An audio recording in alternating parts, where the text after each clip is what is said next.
Good afternoon. Torah portion is Mishpatim, which is the laws that God gave the Jews after the Ten Commandments in Sinai. And there's many laws of how we deal with each other between man and man, not just between man and God.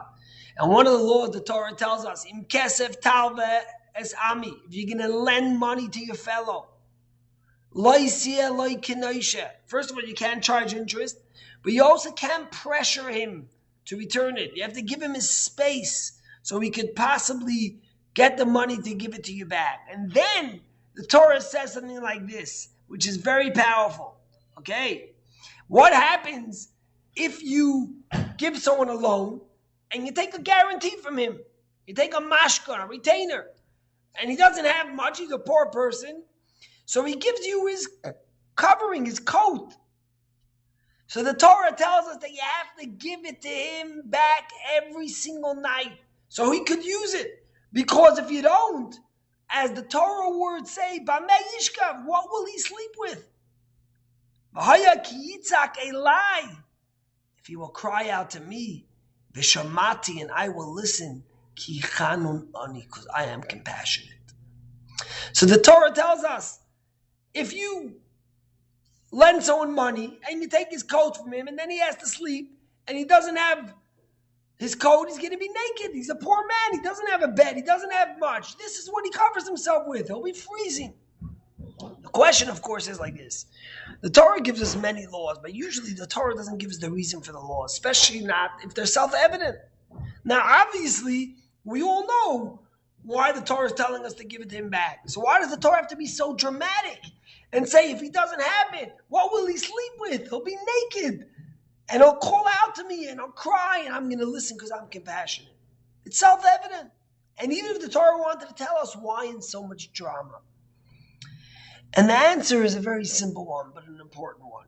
You see, when you lend someone money and they give you a guarantee that they're going to give it to you back, the whole point of the guarantee is to pressure them to make sure they give you the money back. You gave them money. You were kind.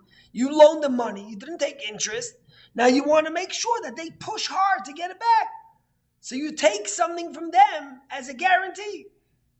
Now, if you're going to be giving it back every night, it defeats the purpose, right? The whole idea is that they should be stressed, that they should be pressured to return it.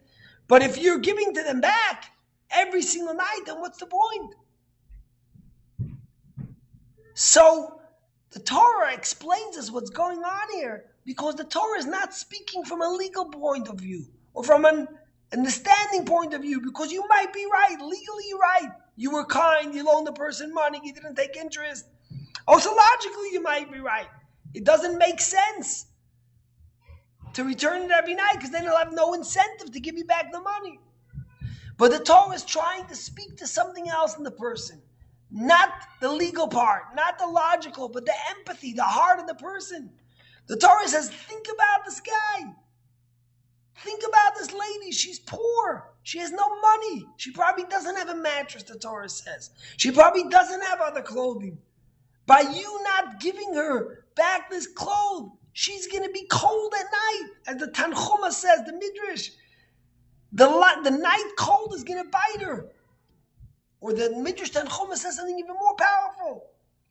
That the person's going to cry out to God and going to say, God, you're right, I owe the money. But they're a human being and I'm a human being. Why should they have a blanket to sleep with, a covering, and me not? So the Torah wants to reach to the empathy of the person.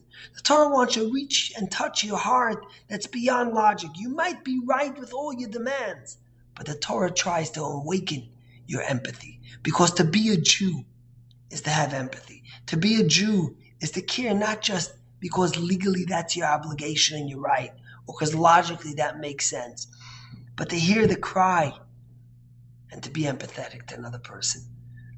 The Talmud says that the temple was only destroyed because the people didn't go above and beyond the letter of the law when it came to treating someone else. You see, the Torah wants to teach us the word rachamim, compassion, empathy, that goes beyond the law. Years ago, Lubavitcher Rebbe, blessed memory, He would have audiences where people would come see him. And sometimes the Rebbe had a secretary who was trying to protect the Rebbe's time. And sometimes someone would say the story and then he would repeat it again. And the secretary would get stressed. The Rebbe has a lot of people waiting. So he would try to pull him away. And one time the Rebbe turned to the secretary after the people left and said, "Why are you pulling them away?" So the guy said to the Rebbe, the secretary said, "Listen, there's so many people waiting. You heard their story once. How many times could they repeat the story?" And the Rebbe looked at him and says, "You don't understand.